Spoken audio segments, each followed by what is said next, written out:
마태복음 14장으로 함께 나누기를 원합니다. 그래서 방금 읽은 것은 14장 한 두 번째 부분이 되겠는데요. 여러분의 주보에 보면 제가 4번 정도로 나누어서 마태복음 13장을 설명하려고 된 공간을 여러분이 볼 수가 있습니다. 네. 우리 지난번에 마태복음을 할 때 마태복음 13장에서 예수님께서 천국에 대한 비유로 설명해 주신 것이 13장에 있었습니다. 13장 마태복음 13장의 천국 비유를 여러 가지로 설명해 주셨는데, 이 천국은 우리가 죽어서 가는 천국도 바라보는 거지만 이 땅에서 작용하는 천국입니다.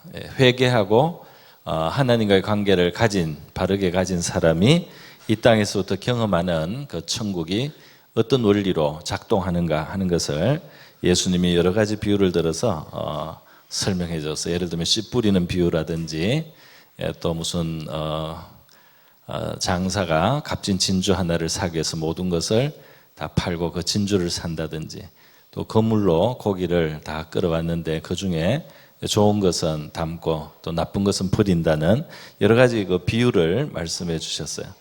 자, 오늘 14장에서는 제가 메시아 예수라고 했습니다. 이 천국의 제일 중심이 되시는 그 예수님, 항상 성경의 중심이 될 수밖에 없는데요. 오늘 특별히 이 메시아 예수라는 제목으로 우리 4가지를 생각해 봅니다. 오늘 14장 자체가 이 4가지 주제를 다루고 있는데, 하나는 헤롯 왕의 그 일어난 사건입니다. 세례 요한이라고 하는 예수님의 선구자를 죽인 사건이 기록되어 있습니다. 세례 요한을 헤롯 왕이 죽이는데요. 그 죽이는 이유, 요것이 이제 우리가 두 번째, 방금 읽었던 본문의 두 번째 오병이어 보리떡 5개와 물고기 2마리로 여자와 어린이 빼고 5,000명이나 되는 사람을 예수님이 기적적으로 먹이신 이제 예수님의 기적의 현장입니다. 그리고 세 번째로 나오는 사건은 뭐냐 하면 이 일이 있고 나서 예수님이 제자들을 그 배로 바다를 건너가게 하시고, 예수님은 사람들을 다 이제 보냈습니다. 사람들을 환송해서 보내고 혼자 산에 올라가서 기도를 하시다가 제자들이 그 바다에서 풍랑을 만나서 굉장히 그 사투를 벌일 때 예수님이 이 바다 위를 걸어서 제자들이 있는 배 위로 오신 것입니다. 바다 위를 걸어서 오신 예수님. 오셔서 제자들이 처음엔 유령인 줄 알고 깜짝 놀래가지고 소리를 질렀습니다. 그런데 베드로가 예수라는 것을 확신하고 예수님께 진짜 주님이시면 나를 명령해서 물 위로 오라고 명해 주십시오, 이렇게 아주 담대한 그런 요구를 했어요. 그래서 예수님이 오라고 명령을 딱 내리니까 베드로가 배에서 내렸는데 물 위를 베드로도 걸어갈 수가 있었다는 거죠. 걸어가다가 이 물결이 심하게 치고 바람이 강하게 불 때 그걸 보고 베드로가 물 속으로 빠져들어갔습니다. 그때 주님께 자기 살려달라고 그렇게 소리 질렀더니 예수님께서 손을 잡고 건져주셨어요. 그러면서 믿음이 작은 자의 의심하였느냐 하고 이제 배에 올리신 이야기 사건입니다. 바다 위를 걸었습니다. 예수님도 걸으시고 베드로도 걸었습니다. 자, 4번째로 일어난 사건은 이제 그 게네사렛이라고 하는 곳으로 배가 도착을 했는데, 게네사렛에서 많은 환자들이 예수님께 나와서 또 데리고 나왔는데, 예수님께 옷자락이라도 잡으려고 허락을 구하고 예수님의 몸을 손으로 이렇게 접촉을 할 때 그들의 병이 나았습니다. 예수님과 접촉을 할 때 병이 났는지 이런 사건들이 있었어요. 그래서 여기 앞에는 헤롯 왕과 그의 가족의 일들이 있고요. 여기는 예수님을 따르는 자들의 경험한 사건들이 기록이 되어 있습니다. 먼저 요 헤롯 왕이 세례 요한을 어떻게 죽이게 됐는가 하는 것을 보겠습니다. 이 헤롯은 성경에 지금 마태복음 14장에서 헤롯이 나왔는데요. 마태복음 2장에도 헤롯이 나옵니다.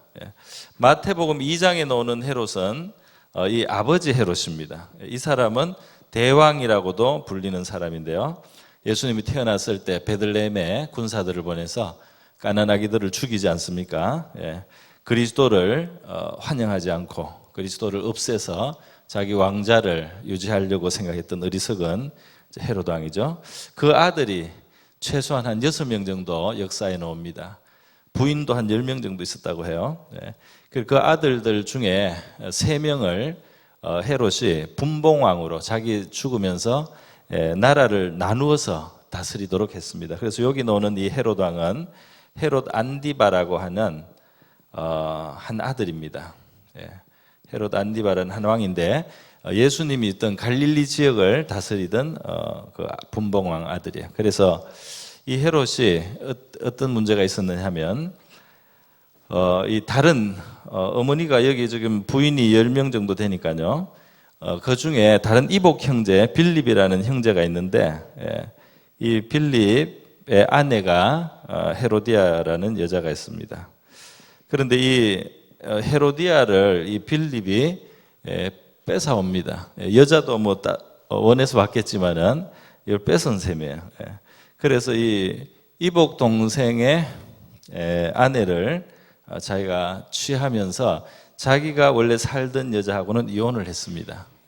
그러니까 이 여자를 얻으려고 자기 아내를 버린 겁니다. 그런 일을 했어요. 그러니까 세례 요한이 이 당시에 선지자로서 책망을 하지 않겠습니까? 세례 요한은 장차 메시아가 오신다. 그리고 하나님의 나라가 임한다. 그렇기 때문에 회개하고 이 천국에 하나님 나라에 들어오라고 참여하라고 이렇게 사람들에게 회개를 전파하는 그런 역할을 하고 있었습니다. 그러니까 이 죄에 대해서 지적을 하지 않을 수 없어요.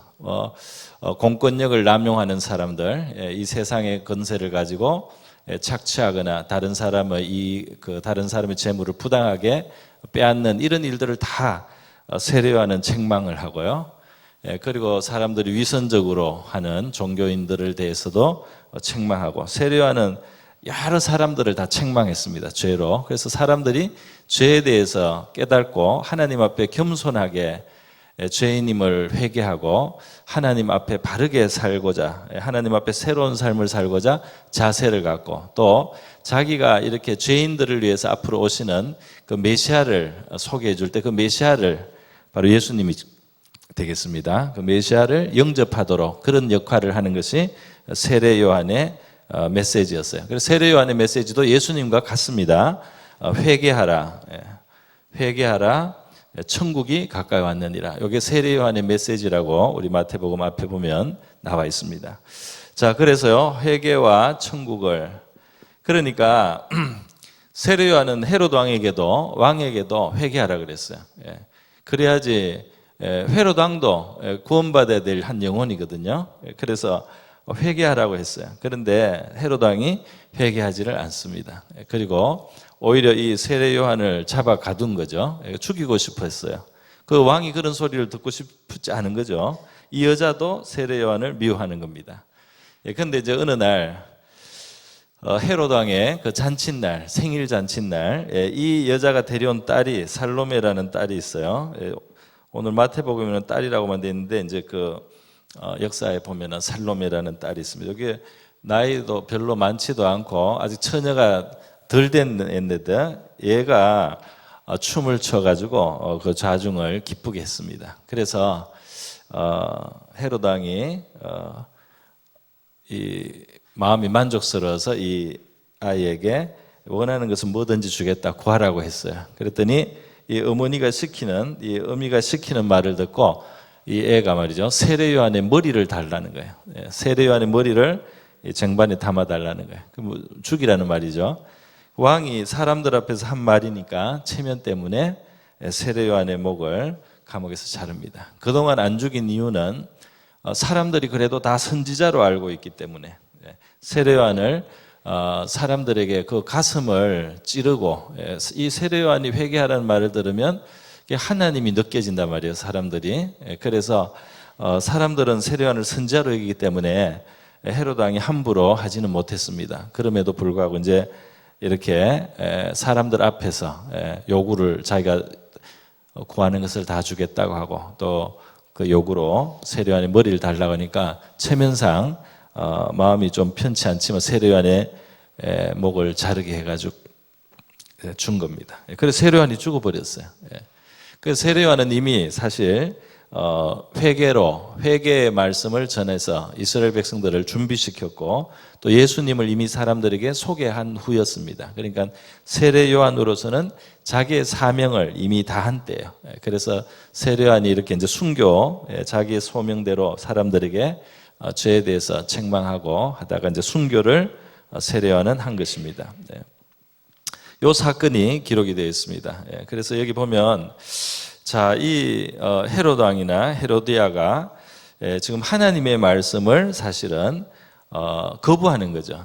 그러니까 이 천국이 다가오는데 이들은 이 세상에서는 영화를 누리고 있지만 이 천국에 들어가기 위해서 가져야 될 기본적인 자세를 갖지 않았어요. 다시 말해서 자기들의 죄를 인정하기를 싫어하는 겁니다. 죄를 인정하지 않는다. 그리고 그 회개하라는 하나님의 말씀도 들으려고 하지 않는 거죠. 들으려고 하지 않고 오히려 이 하나님의 말씀을 전한 세례 요한의 그를 그 감옥에 가둠으로써 하나님의 말씀을 억누르는 셈입니다. 그리고 사실 이 마음속 깊은 곳에는 자기의 양심의 소리도 누르고 있어요. 그러니까 이 정욕 때문에 양심을 이제 누르고 있는 겁니다. 그래서 예수님이 능력을 행하고 기적을 행한다는 이야기가 보고가 들려올 때 이 헤로드 왕이 말이죠. 그 신하들에게 뭐라고 했느냐 하면 2절에 보면 그 신하들에게 예수의 소문을 듣고 그 신하들에게 이르되 이는 세례 요한이라 그가 죽은 자 가운데서 살아났으니 그러므로 이런 능력이 그 속에서 역사하는도다. 여기 세례 요한이 부활했다. 예수님의 활동을 듣고 그 사람 혹시 내가 죽였던 세례 요한이 살아난 거 아니냐. 그래서 세례 요한에게서 하나님의 능력을 느꼈던 것입니다. 세례 요한에게서 하나님의 능력을 느꼈어요. 그래서 이 마음속에 항상 불안하고 이 양심의 가책과 이런 것이 있는데 예수라고 하는 분이 나타나서 병자들이 낫고 무슨 기적이 일어난다고 하니까 그런 어떤 신적인 능력은 세례 요한에게 있었단 말이죠. 세례 요한은 물론 기적을 행했다는 말은 없지만 세례 요한이 회개하라고 외칠 때 사람들의 마음속에는 이 하나님의 능력이 느껴졌다는 거예요. 그 헤롯도 마찬가지였어요. 그런데 예수님이 이 활동하는 것을 듣고 세례 요한이 부활했다. 그러니까 참 놀랍게도 헤롯은 이 신적인 하나님의 능력이 사람을 부활시킬 수 있다는 걸 믿어지는 거예요, 자기 마음에. 그 양심 깊은 곳에, 이 사람 마음 깊은 곳에는 그런 신에 대한 의식이 있다 이 말입니다. 있는데 그런 사람을 하나님의 능력을 가지고 자기를 말씀으로 그 죄를 지적했던 사람을 자기가 가두고 죽이는 그런 일이 있었다 이 말입니다. 그러니까 이 헤롯 왕은 말이죠. 아버지 헤롯 대왕과 비슷하게 말이죠. 바로 이 천국으로 가는 길을 스스로 거부한 사람이라고 할 수 있겠습니다. 이 사람이 이렇게까지 하나님의 말씀을 거부하고 선지자를 죽이면서까지 가지려고 했던 자기의 이 세상에 자기가 소원하는 자기 정욕의 만족이었겠죠. 이 여자를 아내로 삼고 살고 자기 정욕대로 욕심대로 이 땅의 부귀를 누리다가 살고자 했던 이 헤롯은 그래서 천국을 등진 사람이었습니다. 이것이 이제 사실 이 AD 39년이 되면 얼마 안 갑니다. 10년이 못 가서 결국 이 헤롯은 이 정치적인 문제로 나중에 이 헤로디아와 같이 로마 황제에 의해서 폐위가 되고 스페인으로 추방당해 쫓겨갑니다. 그러니까 10년도 못 갈 권세였습니다. 그런데 그 속에서 말이죠. 겉으로 볼 때는 화려한 삶을 살고 권력이 있어서 선자도 말 한마디로 죽일 수 있는 큰 권력을 가지고 있었고 큰 향락을 누렸던 사람이지만 천국과 관계가 없는 사람, 하나님의 말씀을 거부한 사람, 회개하라는 말씀을 듣지 않은 사람, 그 양심의 소리를 듣지 않는 사람, 이렇게 해서 멸망하는 헤롯 왕이 되었습니다. 이 아버지 헤롯 대왕도 마찬가지였죠. 아버지 헤롯 대왕도 예수님을 그리스도가 났다는 소리를 듣고 애들 다 죽였지 않습니까? 자기도 몇 년 더 못 살았어요. 못 살고 자기도 죽어버렸습니다. 그러니까 그 다음 어디로 가야 될까요? 헤롯 대왕은 하나님의 심판대 앞으로 가게 되었을 것입니다. 이렇게 이 세상에서 가진 것 같은 사람이 오히려 천국을 멀리하고 천국과 맞서는 이런 모습이에요. 그렇다면 이 14장 이제 뒤에 나오는 이 사람들은 헤롯 대왕보다 훨씬 못한 형편에 있는 사람들입니다. 당장 먹을 게 없어요. 당장 먹을 게 없고 믿음으로 간다고 하지만 믿음으로 가다가 물에 쑥쑥 빠지고 그래서 소리 지르고 또 예수님을 만나도 유령인 줄 알고 소리 지르고 부족하죠. 그리고 이게 많은 환자들 살아가는데 기본적인 삶 속에도 고통을 가진 이 사람들입니다. 그러나 이 사람들은 예수님 앞에 나오고 예수님의 제자가 되고 예수님의 능력을 이런저런 상황 속에서 경험하고 불완전하지만 예수님을 알아가는 지식이 더하고 있습니다. 할렐루야.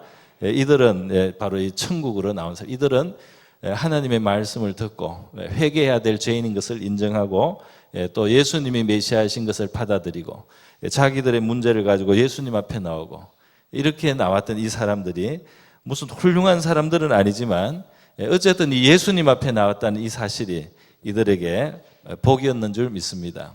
오늘 저와 여러분이 세상에 이런 세상의 왕은 되지 않았더라도 세상의 이 향락을 다 누리고 자기 정욕대로 다 누린 이런 사람이 아니라 할지라도 우리 예수님 앞에 나와서 천국을 경험하고 예수님을 경험하고 살아간다면 우리가 더 복이 있는 줄 믿습니다.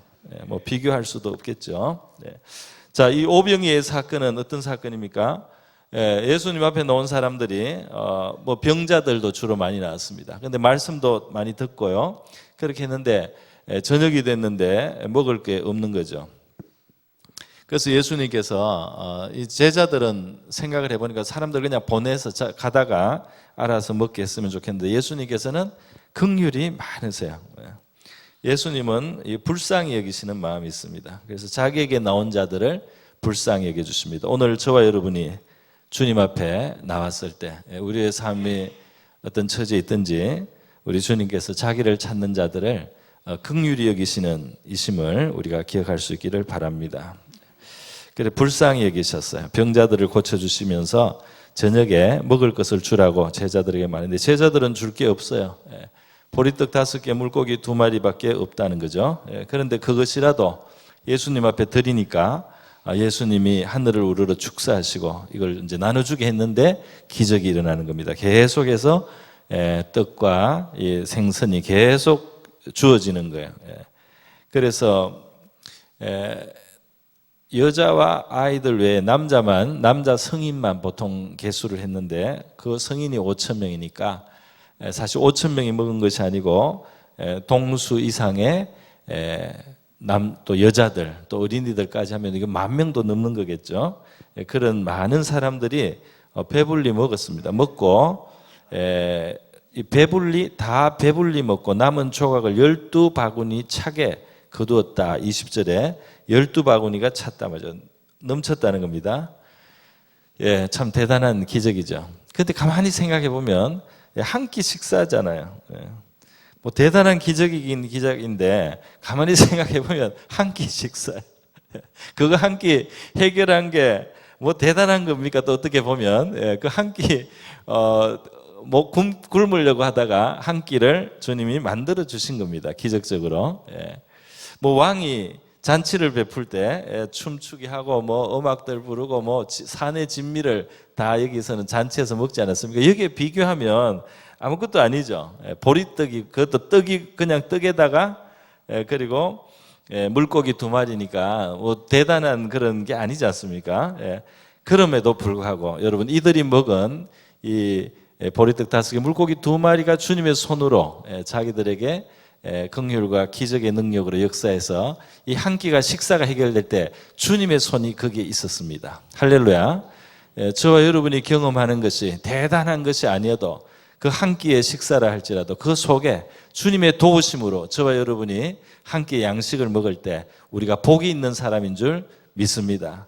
왕의 산의 진미를 먹는 자리가 아니라 할지라도. 그리고 그 다음 또 살아가는 거는 그때그때 이제 살아가는 겁니다. 하나님의 은혜로 주님의 도우심으로 이들이 그 다음엔 또 칠병이어의 역사도 있어요. 그리고 그렇게 꼭 사람들 앞에 공개적으로 기적이 아니더라도 보이지 않는 주님의 자비와 긍휼로 말미암아 우리의 삶 속에 하루하루의 양식이 제공되고 하늘의 만나처럼 하나님이 우리의 쓸 것과 입을 것과 먹을 것을 공급하시는 이 하나님의 은혜 속에 살아가고 이것이 주님의 손이 역사하고 있구나. 주님이 나를 돌보시는구나. 주님이 우리를 먹이시고 있다. 이렇게 고백할 수 있는 사람은 복 있는 사람인 줄 믿습니다. 오병이어의 기적을 경험했단 말이죠. 그리고 조금 전에 설명드린 것처럼 이제 제자들을 먼저 배를 타고 게네사렛 지역으로 가겠습니다.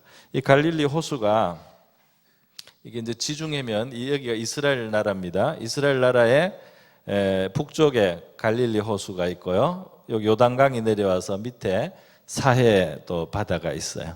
다 호수 형태입니다. 그 요 갈릴리 호수가 요렇게 생겼는데 여기 게네사렛 지방이라고 여기 있고 가브나움이 여기 있고 벳세다가 여기 있습니다. 게네사렛, 그다음 여기는 가브나움. 예수님의 고향 나사렛은 이쪽에 있습니다. 예수님이 가브나움에 가서 거하시면서 이 갈릴리 주변에서 사역을 하셨습니다. 그러니까 배를 타고 어디서 이렇게 게네사렛으로 이제 가게 한 거예요, 제자들을. 예수님은 산에서 더 기도하시다가 밤 사경이라고 했습니다. 그 로마식의 시간에 의하면은 저녁 6시부터 저녁 9시까지 초저녁을 일경이라 하고, 그다음 이 자정까지 제일 깊은 이 자정까지 2경, 그다음에 이 한밤중이 3경, 그리고 새벽 3시부터 아침 6시까지가 4경이에요. 그러니까 이 새벽이 되어가는 밤이 다 지나가는 그 깊은 밤에 이 사경에 밤 사경에 제자들이 배를 타 풍랑을 만나서 있는 겁니다. 그래 그 물결로 말미암아 고난을 당하는데 예수님이 풍랑이 있는 바다를 걸어서 오시는 거예요. 걸어서 하나님의 아들이다 이 말입니다.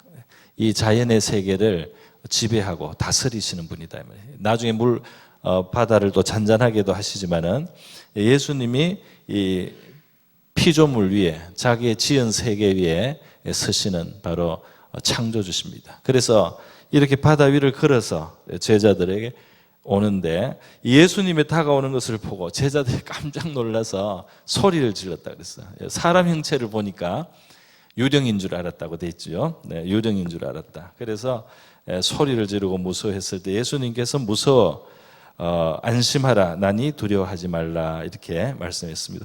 주님이 다가오시는데도 그것이 주님인 줄 모르고 두려워할 수 있다는 걸 보여주죠. 주님이 우리 가까이 찾아오시고 우리에게 역사하시려고 할 때 우리가 주님인 줄 모르고 두려워하거나 불안해할 수도 있습니다. 그 경험하지 못했던 모습으로 주님이 나를 찾아오시기 때문에 놀래서 불안해할 수 있단 말이에요. 그래서 예수님이라는 나다, 예수님이 그걸 말씀했어요. 베드로는 모험적인 사람이에요. 모험적인 사람이어서 물 위에 서신 예수님을 보니까 저 예수님의 말씀이라면 나도 저 물 위에 걸어갈 수 있겠다는 생각이 든 겁니다. 이 믿음의 생각을 가지고 또 이 사람이 바로 실천을 합니다. 주님, 나를 명해서 물 위로 오라고 명해 주십시오. 그랬더니 예수님이 오라 그랬어요. 오라 하시니 베드로가 배에서 내려 물 위로 걸어서 예수께로 갑니다. 기적이 일어나는 거죠. 그런데 성경에서 이것을 기록한 이유는 우리가 바다 물 위에 가서 시험해 보라는 그런 뜻으로 했다기보다 지금 이 물 위를 하나님의 말씀에 의지해서 걸어간다는 거, 이 상황이 굉장히 뜻이 풍부한 뜻을 가지고 있어요. 굉장히 깊은 암시를 가지고 있습니다. 그러니까 바로 사실 우리에게 필요한 것은 이 물에 가서 실험해 보는 게 아니고 우리가 바로 살아가는 우리의 삶 자체가 풍랑이 있는 바다와 같습니다. 풍랑이 있는 바다와 같고 그 거스리는 물결 때문에 고생을 하고요. 그런데 주님이 우리에게 주시는 말씀을 붙들고 의지해서 그 말씀을 가지고 가면 이 풍랑이 있는 우리의 삶 속에도 우리가 흔들리지 않고 그것을 딛고 그것을 밟고 갈 수 있다는 것. 이 땅에서 우리가 어떤 경험을 하고 어떤 풍랑이 치더라도 우리가 주님의 말씀을 내 마음에 가지고 믿고 그 위에 서서 가면은 우리가 그 파도에 휩쓸려 가는 사람이 아니고 거기 바다에 빠지는 사람이 아니고 그 이 세상의 이 파도 풍파를 우리가 밟고 갈 수 있다는 그런 뜻에서 이 사건은 굉장히 중요한 줄 믿습니다. 예수님이 오라고 하니까 섰는데 서더란 말이에요. 여러 가지 우리 환란의 바람과 풍파가 불 때 주님의 말씀을 딱 붙들고 우리가 설 때는 우리가 어떤 환경이든지 사실 주님의 능력이 우리를 받쳐준다면 우리가 그것을 이기고 갈고 전진할 수 있는 줄 믿습니다. 그런데 이제 문제는 베드로가 여기 보여준 것처럼 바람을 보고 무서웠다 그랬어요. 그러니까 바람은 뭐 눈에 보이는 건 아니니까 이 파도를 본 거죠. 바람에 움직이는 파도를 보고 이 베드로가 두려워하고 이 관심이 자기가 지금 위험에 빠져 있고 풍랑이 일고 바람이 크다는 사실을 주목하기 시작한 겁니다. 다시 말해서 예수님께로 가면서 예수님을 바라보고 가야 되는데 이제 시선이 바람에 향했단 말이죠. 환경에 그의 시선을 빼앗겼단 말이죠. 그러니까 이상하게 믿음이 위축되고 그리고 이 사람의 몸이 물 밑으로 가라앉기 시작했단 말이죠. 그러니까 우리가 우리의 마음을 잘 관리해야 될 줄 믿습니다. 우리의 마음을 우리를 부르시고 말씀하시는 주님께로 우리의 시선을 고정하고 그 말씀을 우리가 기억하고 이 환경에 너무 예민하게 환경을 너무 쳐다보고 그것도 불리한 환경인데요. 그걸 몰두해 가지고 보면 우리 믿음은 위축될 수밖에 없고 우리의 삶을 받쳐줄 수 있는 주님의 능력을 우리가 경험하기 위해서 필요한 믿음을 상실한다 이 말이에요. 그래서는 안 되겠고 우리의 시선을 환경이 아닌 주님께로 향하고 고정을 하고 우리가 말씀만 기억하고 묵묵히 걸어가야 될 줄로 믿습니다. 신앙의 원리를 보여주고 있는 거예요. 그렇게 가니까 예수님께 가다가 그 믿음이 위축되니까 환경만 쳐다보니까 빠지더라요. 그러니까 이제 그때 또 그게 끝은 아닙니다. 소리를 질러서 주여 나를 구원하소서 하고 급한 대로 주님 앞에 비상 이제 기도를 한 겁니다. 나를 구원하소서 하고 했을 때 예수님이 와서 붙잡아 주시더란 말이에요. 할렐루야. 그러니까 얼마나 그 간단하고 아주 직선적이고 아주 효과적인 기도입니까? 주님 나를 구원하여 주시옵소서. 물에 빠지는 이 자리에서 나를 건져 주시옵소서. 이렇게 소리 질렀을 때 예수님이 그의 손을 잡고 붙들어서 그를 일으켜 주셨습니다. 믿음이 적은 자여 왜 의심하였느냐. 믿음으로 살다가도 우리 믿음이 약해져서 말이죠.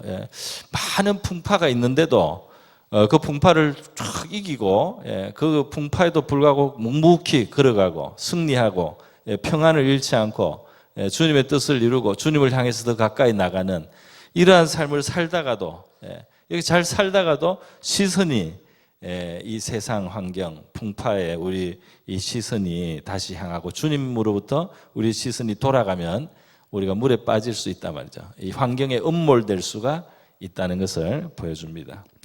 어쨌든 급할 때 주님을 외쳐 부르는 베드로를 주님은 다시 건져주셨는데 저와 여러분에게도 마찬가지인 줄 믿습니다. 그래서 주님이 건져주시니까 이제 배에 오르고 바람은 그쳤고요. 제자들이 다 예수님께 절했습니다. 바다를 걸으신 것도 놀랍고요.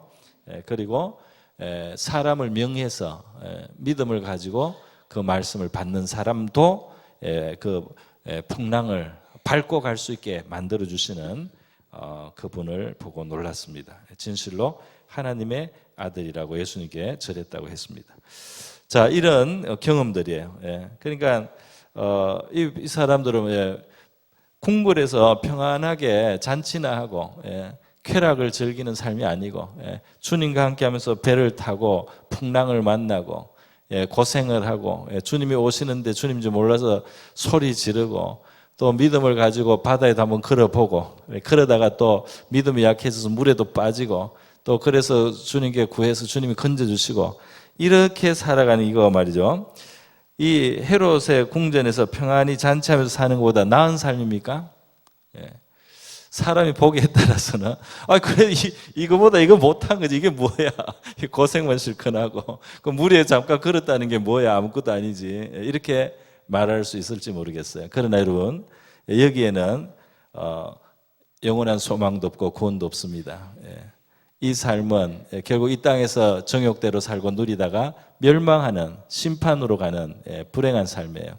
여기에서는 별것 아닌 것 같지만 거기에서 경험하는 하나님의 능력 또 하나님을 체험하고 주님을 경험하는 이 삶이야말로 복 있는 삶인 줄 믿습니다. 천국을 가진 사람들의 삶이다 이 말이에요.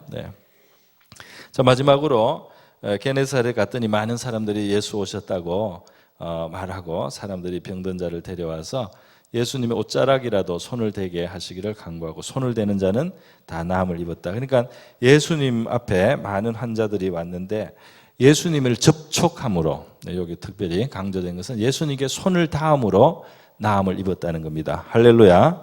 그러니까 능력이 그분께 있다는 것이죠. 그리고 그분이 병을 고친다 또는 우리의 마음을 고친다 또는 삶을 고친다 하여튼 치료의 능력이 그분에게 있는데 중요한 것은 그분을 접촉해야 된다는 것입니다. 할렐루야.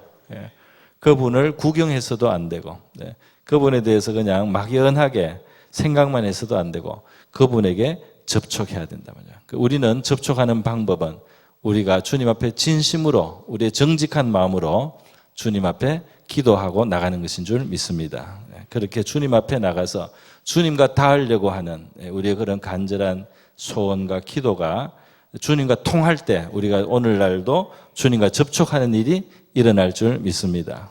주님과 접촉이 일어날 때 역사가 일어나는 겁니다. 할렐루야. 이 주님과 접촉하기 위해서 소문을 듣고 나왔잖아요. 주님 부근에 왔어요. 이야기를 듣기도 하고 말씀을 듣기도 했어요. 그러나 아직 접촉한 것은 아닙니다. 그 앞에 더 가까이 나와서 그 거리가 계속 좁혀져서 마침내 주님의 옷깃을 잡든지 손을 잡든지 주님께 접촉이 일어날 때 주님의 능력이 그들의 병을 고치셨다 말이죠. 우리 육신의 병도 고치지만 마음의 병도 고쳐야 되고 우리 삶에 병든 것과 상한 것도 치료가 필요한 줄 믿습니다. 그런 우리의 삶의 치료자가 되시는 예수님, 우리도 믿음으로 접촉하는 저와 여러분 될 수 있기를 바랍니다. 여러분 이 사람들은 환자예요. 환자고 접촉해서 이제 나았습니다. 뭐 헤롯은 당연히 건강하게 지냈기 때문에 이렇게 잔치하고 사는 겁니다. 이 사람들이 보기에 따라서 이 사람들이 뭐 더 나은 거 하나도 없습니다. 그죠? 비교하면은 왕보다 다 못해요. 그렇게 보면서 육신의 눈으로 보면 그는 이렇게 살아. 이들이 먹을 게 당장 없었고, 이 파도 때문에 시달렸고, 믿음도 불완전하고, 병들었는데 그러나 바로 이런 환경 속에서 그들은 주님을 경험하고 있었습니다. 할렐루야. 그들은 주님을 알아가고 있었고 경험하고 있었고 별것 아닌 것 같지만 그 속에는 살아계신 주님의 역사가 그들 속에 일어나고 있었단 말이죠. 그들은 그의 말씀을 듣고 때로는 책망도 들었지만은 그분이 긍휼히 여기시는 큰 사랑으로 자기들을 대하고 자기들의 부르짖음을 들으시고 그 필요를 보살피시는 주님과 함께 있는 것이 이들의 복인 줄 믿습니다. 우리도 바로 이런 식으로 예수를 믿는 우리도 바로 예수님을 가지고 예수님과 더불어 살면서 천국의 상속자가 되고 장차 주님과 함께 영원히 그 나라에 들어가기 위해서 이 땅에서부터 이렇게 주님을 경험하며 사는 저야 여러분 될 수 있기를 주님의 이름으로 축원합니다. 자, 말씀을 마쳤습니다. 우리 다 같이 한번 기도하고요. 시간을 맡겠습니다. 우리 이 세상에 낙과 많은 것으로 취하고 자기 정욕에 취하고 자기 욕심에 취해서 하나님의 말씀을 거부하고 자기 양심의 소리를 억누르고 우리의 뜻대로 행하다가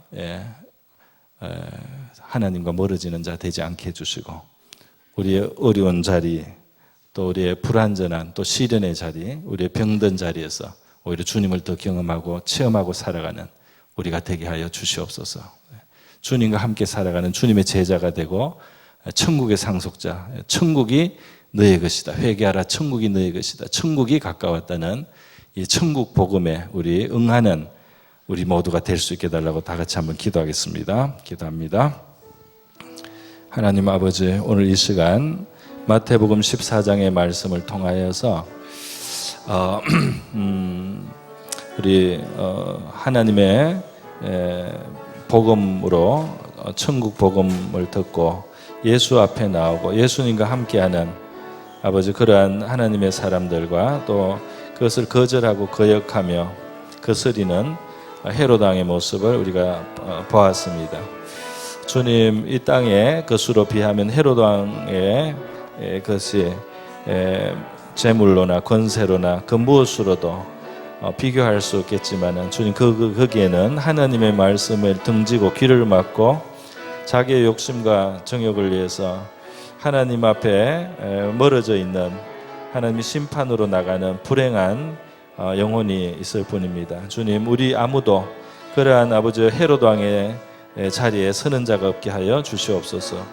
우리가 당장 먹을 것이 부족한, 한 끼가 필요한 사람이라 할지라도 주님과 함께 그 필요가 채워지는 오병이의 기적에 참여하는 저희가 되기를 원합니다.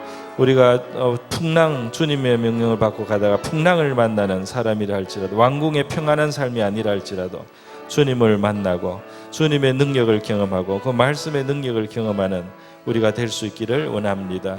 우리의 믿음이 불완전해서 주님, 믿음에 실패하고 때로는 당황하고 두려움에 사로잡히기도 하지만, 그러나 걸어가면서도 주님을 또 경험하고 주님의 도우심을 입는 아버지, 이것이 복된 자인 줄 믿습니다. 주님이시여, 주님 앞에 우리가 병든 자, 우리가 뭔가 부족하고 고통이 있어서 나오지라도 그래서라도 주님을 가까이 하고 주님의 옷자락을, 주님의 손을 아버지 가까이 대는 그러한 아버지 주님과 가까워지는 여기에 하나님의 은혜와 은총이 있는 줄 믿습니다. 우리 모두 믿음으로 주님 앞에 나와서 주님을 접촉하게 하시고, 오늘 이 자리에 나온 우리들 주님과 접촉하는 우리가 되게 하여 주시옵소서. 우리 환경에 마음과 눈을 빼앗겨서 주님, 이 세상의 물결 속에 빠져들어가지 않게 하시고, 주님이시여 주님께 시선을 맞추고 주님께 아버지 시선을 고정해서 이 세상 풍파를 이기고 하나님 그 위를 밟고 걸어갈 수 있는 주님의 말씀에 서서 걸어가는 주님의 제자들 되게 하여 주시옵소서. 할렐루야, 감사합니다. 고마우신 하나님 아버지, 감사드립니다. 오늘 우리 마태복음 14장에서 주님의 말씀과 멀어진 헤롯의 모습을 담지 않게 하여 주시옵시고, 우리 하나님의 말씀을 들으며 예수님 앞에 가까이 나온 우리가 되게 하여 주시기를 원합니다.